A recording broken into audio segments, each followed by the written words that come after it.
Hello नमस्कार मेरे प्यारे दोस्तों, टारगेट क्लासेस कोटा में आप सभी का स्वागत है। आज हम देखने वाले इस वीडियो के अंदर आरपीसी के द्वारा जो सेकंड ग्रेड का जो एग्जाम करवाया जाता है उसके अंदर आप सभी भली भांति परिचित रहते हो कि ये टोटल 500 नंबर का होता है। दोस्तों कितने नंबर का होता है?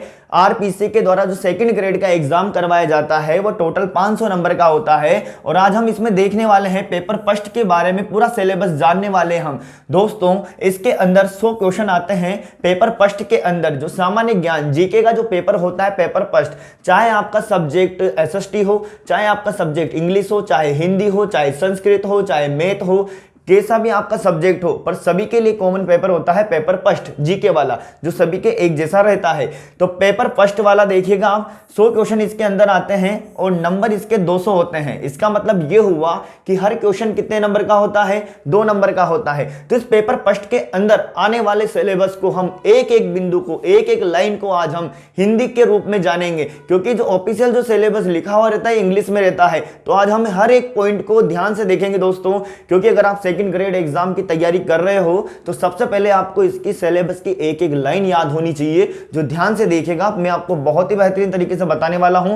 पेपर फर्स्ट में 100 क्वेश्चन आने वाले हैं, नंबर हैं 200, कहने का मतलब एक क्वेश्चन 2 नंबर का है। पेपर सेकंड जो भी आपका सब्जेक्ट है, चाहे हिंदी, इंग्लिश, एसएसटी, जो भी आपका सब्जेक्ट है, उसके यहां पर 150 प्रश्न आने वाले हैं और नंबर है 300। हर प्रश्न 2 नंबर का होगा, तो टोटल करके यहां पर 500 मार्क्स रहेंगे। तो मैं दोस्तों आज आपको बताने वाला हूं पेपर फर्स्ट के बारे में पूरा सिलेबस का डिटेल, तो ध्यान से देखिएगा। और जैसे कि आपको इधर दिखाई दे रहा है, टारगेट क्लासेस कोटा का ऐप डाउनलोड कर सकते हो आप प्ले स्टोर से। अगर आपका सेकंड ग्रेड के अंदर पेपर फर्स्ट आपको मजबूती से प्रदान करना है, मजबूती शानदार तरीके से तैयार करना है, बढ़िया तरीके से, देखो क्लासेस तो आपको हर जगह मिल जाती है, पर यहां पे आपको बेहतरीन तरीके से याद होगा, चीजें बिल्कुल याद हो जाएगी। सेकंड ग्रेड शिक्षक भर्ती के लिए प्रथम प्रश्न पत्र, प्रथम जो हमारा फर्स्ट जीके का पेपर होता है वो आप देख सकते हो टारगेट क्लासेस कोटा का ऐप डाउनलोड करके। और अभी पहले आप पूरे सिलेबस को जानिए कि सिलेबस में क्या क्या है। तो दोस्तों आगे देखिएगा सिलेबस के बारे में, क्योंकि आज का ये वीडियो आपके लिए इतना महत्वपूर्ण होने वाला है शानदार तरीके से, क्योंकि आप अगर तैयारी कर रहे हो तो इसकी तो मजबूती आपकी होनी ही चाहिए। तो देखो इस पेपर के अंदर जो आपका जीके का फर्स्ट पेपर होता है सेकंड ग्रेड के अंदर, इसको ये 4 भागों में बटा हुआ रहता है। कितने भागों में? 4 भागों में बटा हुआ रहता है। पहले भाग की मैं बात करूं तो राजस्थान का भूगोल, राजस्थान का इतिहास, राजस्थान की कला संस्कृति आती है पहले वाले पार्ट के अंदर, और इसमें प्रश्न आते हैं 40 और अंक रहते हैं 80। हमने जाना था ना सबसे पहले वो 100 क्वेश्चन 200 अंक, वो यहां देखना है ध्यान से। राजस्थान का भूगोल, इतिहास, राजस्थान की कला संस्कृति के 40 प्रश्न आते हैं, अंक इनके 80 रहते हैं, क्योंकि हर प्रश्न 2 नंबर का है। जीके वाले पार्ट में दूसरा पोर्शन जो आता है राजस्थान की करंट अफेयर्स आती है दोस्तों, इंडिया वाली नहीं, ओनली राजस्थान की करंट अफेयर्स के 10 प्रश्न आते हैं, अंक 20 रहता है। क्योंकि इस वीडियो को देखने के बाद आप एक अच्छी रणनीति तैयार कर सकते हो एग्जाम को निकालने के लिए दोस्तों, ठीक है। आगे देखिएगा तीसरा भाग आता है विश्व एवं भारत का सामान्य ज्ञान। इसमें 30 प्रश्न होते हैं, अंक इसके 60 रहते हैं।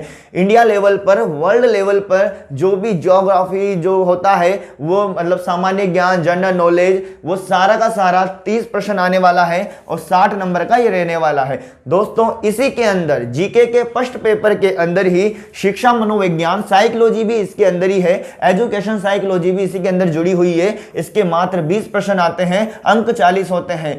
अब हम एक एक चीज को डिटेल से देखने वाले हैं कि राजस्थान के भूगोल में क्या पढ़ना है, राजस्थान के इतिहास में क्या पढ़ना है, कला संस्कृति में क्या पढ़ना है, एक एक लाइन को हम ध्यान से देखेंगे। अगर आप सेकंड ग्रेड की असली में, रियल में ही तैयारी कर रहे हो तो ये वीडियो आपके लिए अति महत्वपूर्ण रहेगा, इसलिए इसके आधार पे आप चलिएगा, एकदम सिलेक्शन की ओर बढ़ जाओगे। अब देखो सबसे पहले हमने भाग 1 देखा था, हमने नंबर सारे देख ही लिए थे। तो भाग 1 के अंदर राजस्थान का भूगोल, इतिहास, कला संस्कृति एवं सामान्य ज्ञान आएगा। तो इसके अंदर क्या क्या रहने वाला है? देखो राजस्थान की स्थिति एवं विस्तार, आकृति, भौतिक प्रदेश। हम जब राजस्थान का परिचय वगैरह, भौतिक प्रदेश, आकृति, सारी की सारी चीजें ज्योग्राफी की ध्यान रखना है। उसके बाद जलवायु भी इसी के अंदर है, अपवा तंत्र, नदियां, झीलें हैं, वनस्पति एवं कृषि, पशु संपदा, उद्योग, जनगणना, वितरण, वृद्धि, लिंगानुपात, साक्षरता, मतलब ये हुआ कि राजस्थान का जो आप जनगणना का टॉपिक पढ़ोगे उसके अंदर वितरण का मतलब होता है कहां पे ज्यादा कहां पे कम, असमान वाली चीजें हमें पढ़नी है। वृद्धि, लिंगानुपात, साक्षरता के बारे में आपको पढ़ना है। ज्योग्राफी वाला पार्ट है ये, आर्थिक नियोजन पढ़ना है, बजट पढ़ना है, प्रमुख पर्यटन स्थल पढ़ने हैं। तो ये हमारा भूगोल वाला पोर्शन चल रहा है। उसके बाद फिर देखिएगा जो यहाँ पे बताया जा रहा है उसकी हर लाइन को ध्यान से पढ़ लीजिएगा दोस्तों आप पॉइंट व्यू से, उस सिलेबस के आधार पर, क्योंकि ये पूरा का पूरा सिलेबस मैं आपको हिंदी में बता रहा हूँ क्योंकि ये इंग्लिश में मिलता है, बस इंग्लिश वाले का बिल्कुल हिंदी किया गया है ये। तो देखो, राजस्थान की प्राचीन सभ्यता ये किसके अंदर आ चुकी है, हिस्ट्री के अंदर। राजस्थान की प्राचीन सभ्यता एवं संस्कृति, कालीबंगा, आहार सभ्यता, गणेश्वर सभ्यता और बेरार सभ्यता, बिल्कुल इसके आधार पे चलिएगा। इससे ज्यादा एक्स्ट्रा नहीं पढ़ना है आपको, पहले एक्स्ट्रा पढ़ो तो बाद में पढ़ना, पर सबसे पहले आपका सिलेबस कवर होना चाहिए। राजस्थान की प्राचीन सभ्यता एवं संस्कृति के अंदर आपको कालीबंगा सभ्यता पढ़नी है, आहार सभ्यता, गणेश्वर सभ्यता, बेरार सभ्यता, बिल्कुल इनका गहन अध्ययन करना है, डीप इनको पढ़ना है अच्छे तरीके से। उसके बाद देखिए हम राजस्थान का जो इतिहास आएगा दोस्तों वो आएगा 8वीं शताब्दी से लेकर 18वीं शताब्दी तक का। राजस्थान के इतिहास का जो पोर्शन है इसके अंदर इंडिया लेवल का हिस्ट्री नहीं है, वर्ल्ड लेवल का हिस्ट्री भी नहीं है, इसके अंदर ओनली राजस्थान का इतिहास है जो भी आपको सिलेबस वाइज बांट रखा है। बिल्कुल दोस्तों, जैसे जैसे मैं पॉइंट व्यू से बताता जा रहा हूं वैसे वैसे आपको पढ़ना है अगर सिलेक्शन निकालना है तो। राजस्थान का इतिहास है 8वीं शताब्दी से लेकर 18वीं शताब्दी तक, जिसमें क्या क्या है, एक तो आपको गुर्जर प्रतिहार वंश पढ़ना है, उसके बाद अजमेर का चौहान वंश पढ़ना है, उसके बाद दिल्ली सल्तनत के साथ संबंध पढ़ने हैं, जो भी मुगलों के साथ दिल्ली सल्तनत पर जो बैठा हुआ है, मेवाड़ के साथ जो संबंध रहे, रणथंभौर के साथ जो संबंध रहे और जालोर के साथ जो संबंध रहे, उनके बारे में आपको पढ़ना है। मतलब दिल्ली सल्तनत वर्सेस मेवाड़, दिल्ली सल्तनत वर्सेस रणथंभौर, दिल्ली सल्तनत वर्सेस जालोर, इस पॉइंट भी से आप पढ़ोगे तो सिलेक्शन की ओर बढ़ जाओगे। राजस्थान एवं मुगल साम्राज्य के अंदर आपको, मतलब राजस्थान के अंदर मुगलों और राजस्थान के संबंध में पढ़ना है। महाराणा सांगा, महाराणा प्रताप, आमेर के मानसिंह पढ़ने हैं, मारवाड़ के चंद्रसेन पढ़ने हैं, बीकानेर के राज सिंह भी पढ़ने हैं और मेवाड़ के राज सिंह भी पढ़ने हैं। बीकानेर के राज सिंह और मेवाड़ के राज सिंह। तो देखो इसमें कितना पॉइंट व्यू से सिलेबस दे रखा है, इसके आधार पे आप पढ़िएगा, बड़े मजे से सिलेक्शन हो जाएगा दोस्तों आपका अगर इस आधार से पढ़ते हो तो। किसान एवं जनजातीय आंदोलन पढ़ना है, प्रजामंडल आंदोलन पढ़ना है, राजस्थान का एकीकरण पढ़ना है जो हमने यूट्यूब पर फ्री में ही आपके लिए डाल रखा है, जहां से आप सभी ने देख लिया होगा शायद। मध्यकाल व आधुनिक काल के दौरान महिलाओं की भूमिका पढ़नी है। मध्यकाल और आधुनिक काल के दौरान जो भी महिलाओं का योगदान रहा उसके बारे में पढ़ना है। तो ये हुआ हमारा हिस्ट्री वाला पोर्शन एक तरह से। फिर हम बात करें कला संस्कृति की ओर कि हमें कौन कौन से टॉपिक पढ़ने हैं इसके अंदर, ये मैं नहीं बता रहा हूं दोस्तों, ये ऑफिशियल साइट पर डला हुआ सिलेबस है, वहां पर इंग्लिश में है, मैं आपको बिल्कुल हिंदी में बता रहा हूं। देखो आगे, राजस्थान के लोक देवता और देवियां पढ़नी है। एक तो राजस्थान के लोक देवता और देवियां, राजस्थान के संत पढ़ने हैं, पूरी कल्चर नहीं पढ़नी है, जो टॉपिक लिख रहे हैं ना वही पढ़ने हैं। प्रमुख मंदिर पढ़ना है, महल पढ़ने हैं और किलों के बारे में, दुर्ग के बारे में पढ़ने हैं। पर जो भी टॉपिक लिख रहा है उसका तो गहन अध्ययन करना है दोस्तों, क्योंकि पहले आपका सिलेबस का नाम लिखा हुआ है तो इसका तो ऊपर ऊपर से नहीं पढ़ना है, अच्छा पढ़ना है। चित्रकला के बारे में पढ़ना है, मेले एवं त्योहार पढ़ने, राजस्थान के रीति रिवाज पढ़ने, राजस्थान की वेशभूषा पढ़नी है, आभूषण पढ़ने हैं, भाषा एवं साहित्य वाले जो ग्रंथ होते हैं वो आपको पढ़ने हैं। ये कला संस्कृति वाला पोर्शन है। अब देखो हमारी जो राज्य व्यवस्था वाला जो पोर्शन है वो क्या क्या रहने वाला है। इसके अंदर राज्यपाल टॉपिक रहेगा, मुख्यमंत्री एवं मंत्री परिषद की भूमिका वो कार्य रहेगा। जैसे अगर आप हमारा टारगेट क्लासेस कोटा पे ऐप डाउनलोड करके अगर वहां से आप तैयारी करते हो तो वहां भी मैं इस आधार पे ही पढ़ाऊंगा आपको, इसके सिलेबस के आधार पर। ठीक है दोस्तों, क्योंकि पॉइंट व्यू से हमें चलना है, क्योंकि कोई भी ज्ञान अगर हमारे काम नहीं आ रहा है तो बिल्कुल बेकार होता है हमारे एग्जाम के लिए। अगर पहले आपके ये कवर होने चाहिए पूरी तरीके से, क्योंकि सिलेबस को पहले रेफरेंस दिया जाता है एग्जाम के अंदर। मुख्यमंत्री एवं मंत्री परिषद की भूमिका एवं कार्य पढ़ने हैं, राज्य शासन सचिवालय और मुख्य सचिव पढ़ना है। राज्य शासन सचिवालय और क्या पढ़ना है, मुख्य सचिव। राजस्थान लोक सेवा आयोग पढ़ना है पूरा का पूरा, राज्य मानवाधिकार आयोग पढ़ना है, राजस्थान में पंचायती राज पढ़ना है। ये संविधान वाला पोर्शन है अपना। अब बात करें भाग 2 की, तो ये हमारा पहला भाग 1 था भैया दोस्तों। कौन सा था, भाग 1 था। अब यहां से हम बात करें भाग 2 की, तो भाग 2 के अंदर आने वाले हैं 10 क्वेश्चन कितने नंबर के? 20 नंबर के, मतलब राजस्थान का करंट अफेयर्स।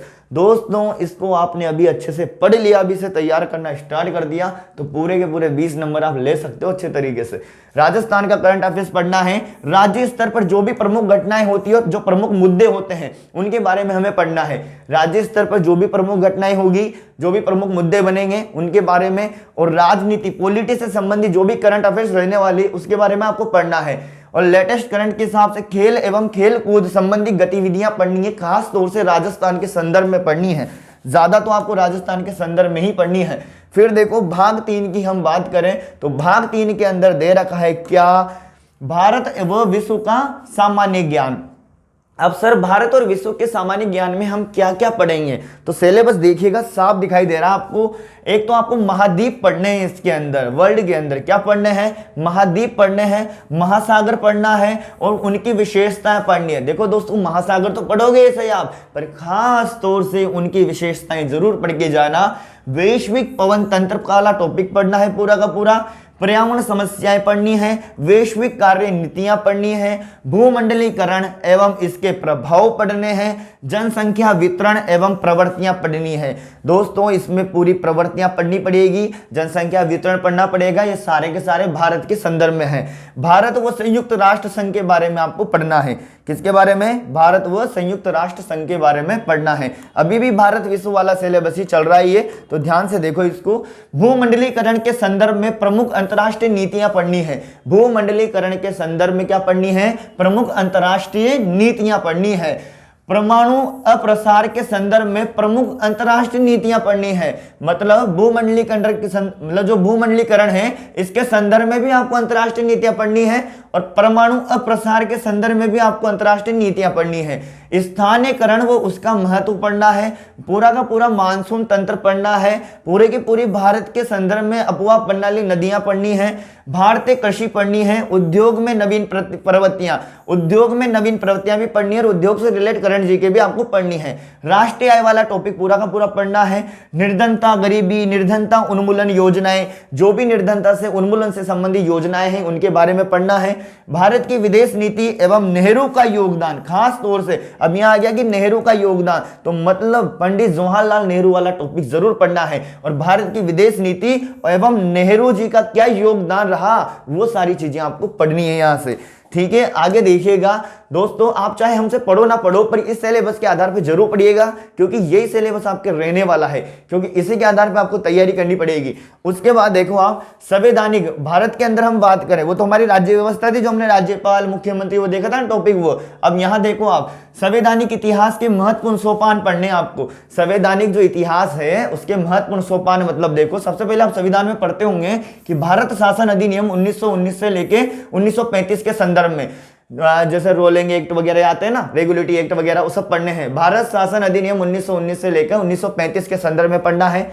संविधान का निर्माण वो भीमराव अंबेडकर के बारे में खास तौर से पढ़ना है। संविधान का निर्माण तो पढ़ना है पूरा का पूरा, पर भीमराव अंबेडकर जी के बारे में पढ़ना है। संविधान की मुख्य विशेषताएं पढ़नी है, मौलिक अधिकार पढ़ने हैं, मूल कर्तव्य पढ़ने हैं, नीति निर्देशक तत्व पढ़ना है, भारत के राष्ट्रपति पढ़ना है, प्रधानमंत्री पढ़ना है, भारत में संघीय व्यवस्था पढ़नी है, प्रमुख राजनीतिक दलों के बारे में पढ़ना है। तो ये हमारा इंडिया लेवल पर पॉलिटी वाला पोर्शन हो गया। अब हम देखने वाले हैं भाग 4 के अंदर, कौन से पोर्शन के अंदर देखने वाले हैं दोस्तों? भाग 4 के अंदर देखने वाले हैं, जैसे कि आपको पता है भाग 4 वाला जो पोर्शन है वह है 20 क्वेश्चन का। कितने क्वेश्चन का है? 20 क्वेश्चन का है, पर नंबर कितने इसके? 40। कहने का मतलब शिक्षा मनोविज्ञान है इसके अंदर, एजुकेशन साइकोलॉजी है इसके अंदर। क्या है? Education psychology. देखो इसके जो पार्ट बटे हुए हैं भाग 4 के अंदर इसको दिया हुआ है, और क्या क्या इसमें पढ़ना है। सबसे पहले आपको शिक्षा मनोविज्ञान में अर्थ पढ़ना है, शिक्षा मनोविज्ञान के क्षेत्र पढ़ने हैं, शिक्षा मनोविज्ञान की उपयोगिता पढ़नी है, शिक्षा मनोविज्ञान की विभिन्न मनोवैज्ञानिक का शिक्षा में योगदान पढ़ना है। मतलब शिक्षा मनोविज्ञान के संदर्भ में अर्थ, क्षेत्र, उपयोगिता, विभिन्न मनोविज्ञान का शिक्षा में योगदान, ये सारे पढ़ने हैं। उसके बाद अगला टॉपिक रहेगा इसका अधिगम। कौन सा रहेगा? अधिगम। अधिगम का अर्थ, अधिगम के प्रकार, अधिगम के विभिन्न सिद्धांत, उसका शिक्षा में अनुप्रयोग पढ़ना है। अधिगम के संदर्भ में अधिगम स्थानांतरण, अधिगम को प्रभावित करने वाले कारक पढ़ने हैं। संरचनात्मक अधिगम पढ़ना है, पूरा का पूरा अधिगम वाला चैप्टर पढ़ना है। उसके बाद आप देखिएगा शिक्षार्थी का विकास। शिक्षार्थी का विकास में शारीरिक, भावनात्मक तथा सामाजिक विकास, संप्रत्य विकास के बारे में पूरा का पूरा टॉपिक पढ़ना है। उसके बाद में आप देखोगे अगला व्यक्तित्व। अगला कौन सा है? व्यक्तित्व है। व्यक्तित्व का अर्थ, व्यक्तित्व के सिद्धांत, व्यक्तित्व के मापन, व्यक्तित्व का समायोजन, कुसमायोजन का अर्थ, समायोजन व कुसमायोजन का अर्थ तथा मानसिक मनोरचनाएं पढ़नी है व्यक्तित्व के अंदर। उसके बाद आप देखोगे बुद्धि एवं सृजनात्मक। बुद्धि एवं सृजनात्मक का अर्थ, सिद्धांत और मापन, अधिगम में भूमिका, संवेगात्मक बुद्धि, संप्रत्यय एवं अभ्यास, मानव संज्ञान। दोस्तों ये सब क्या है? ये सब शिक्षा मनोविज्ञान की क्या है? टॉपिक है। इसी आधार पे पढ़िएगा दोस्तों। देखो साइकोलॉजी रीट में भी आती है, बट फर्स्ट ग्रेड में भी आती है, पर सब टॉपिक कहीं ना कहीं अलग अलग ही डिफरेंट। तो यहाँ का सिलेबस इसी के आधार पे पढ़ना है, सेकंड ग्रेड का ध्यान रखना है। अभिप्रेरणा, कुछ टॉपिक कॉमन होते हैं पर कुछ सेकंड ग्रेड में आपको स्पेशल अच्छे तरीके से पढ़ने हैं। अभिप्रेरणा का अर्थ, अधिगम में भूमिका व उपलब्धि। अभिप्रेरणा मतलब अभिप्रेरणा वाला चैप्टर भी पढ़ना है दोस्तों। कुल मिला के बात सीधी सीधी सी इतनी है कि सीधी सीधी बात यह है कि शिक्षा मनोविज्ञान के अंदर आपको एक तो शिक्षा मनोविज्ञान वाला पूरा पढ़ना है, अधिगम पूरा पढ़ना है, शिक्षार्थी का विकास पढ़ना है, उसके बाद व्यक्तित्व पढ़ना है, बुद्धि एवं सृजनात्मक पढ़ना है, अभिप्रेरणा पढ़ना है। उसके बाद आप देखिएगा जैसे कि दिखाई दे रहा है आपको, टारगेट क्लासेस कोटा का ऐप डाउनलोड करिए। कहां से करना होता है सभी जानते हैं, प्ले स्टोर से डाउनलोड कर सकते हो। आपकी इच्छा हो तो कर सकते हो, ऐसा कोई जरूरी नहीं है, अगर आपको इंटरेस्ट हो तो। सेकंड ग्रेड शिक्षक भर्ती के अंदर प्रथम प्रश्न पत्र, पेपर फर्स्ट है जीके का, कोर्स प्राइस जो दिख रही है, कोर्स प्राइस चेंज होती रहती है बट एक ही कॉमन चलती है, क्योंकि हमारे यहाँ पे ना तो हम बढ़ाते हैं ना घटाते हैं ज्यादा, क्योंकि इसके अंदर शानदार तरीके से आपको कवर करवाई जाएगा दोस्तों। एक ही बार में पास करे एग्जाम। कैसे होएगा एक बार में पास? ऐसे होएगा क्योंकि हम पूरे के पूरे सिलेबस के अकॉर्डिंग ही इसमें बात करने वाले हैं, क्योंकि ज्यादा नहीं पढ़ना है। ये जो सिलेबस दे रखा है वो भी कम नहीं है, इसके आधार पे आपको पूरा पूरा पढ़ना है। जितना भी मैंने आपको सिलेबस बताया वो पूरा का पूरा पेपर फर्स्ट का बताया है दोस्तों। कितने का बताया है? पेपर फर्स्ट का बताया है, वो भी 100 क्वेश्चन का और 200 नंबर वाला बताया है। सेकंड पेपर आपका सब्जेक्ट का है, आपका सब्जेक्ट कौन सा है वो तो आपको याद होगा। पेपर सेकंड 150 क्वेश्चन का है, 300 नंबर का है, टोटल करके 500 मार्क्स यहाँ पर आने वाले हैं। अगर आप पेपर फर्स्ट में अच्छा स्कोर करते हो तो आप सेफली सेकंड ग्रेड के अंदर लग सकते हो दोस्तों, ध्यान रखना है। जो हमने पूरा का पूरा डिटेल से बताया वो ये बताया है। सबसे पहले मैंने डिटेल चर्चा करी थी ना कि राजस्थान का भूगोल, इतिहास, कला, संस्कृति प्रश्न है 40, नंबर है 80, राजस्थान का करंट अफेयर्स प्रश्न 10, अंक 20, विश्व एवं भारत का सामान्य ज्ञान प्रश्न 30, अंक 60, मनोविज्ञान के प्रश्न 20, अंक 40। ये सारी चीजें हमने जान ली है दोस्तों। तो अगर आप चैनल पे नए हो तो चैनल को शेयर एंड सब्सक्राइब कर जरूर करें, और जो भी आपका बहन भाई नया है, तैयारी करने वाला है पहली बार, तो इसके बारे में पूरी जानकारी उसे जरूर दे, क्योंकि सेकंड ग्रेड की तैयारी करने से पहले इस सिलेबस की उसको अति महत्वपूर्ण आवश्यकता है। और आपको इस सिलेबस की पूरी हिंदी वाली पीडीएफ चाहिए तो वो भी आपको टारगेट क्लासेस कोटा के ऐप डाउनलोड करने पर निःशुल्क मिल जाएगी। धन्यवाद दोस्तों, हम लगातार सेकंड ग्रेड की क्लासें लेके आ रहे हैं, सपोर्ट कीजिएगा, चैनल को शेयर करिएगा। थैंक यू, धन्यवाद।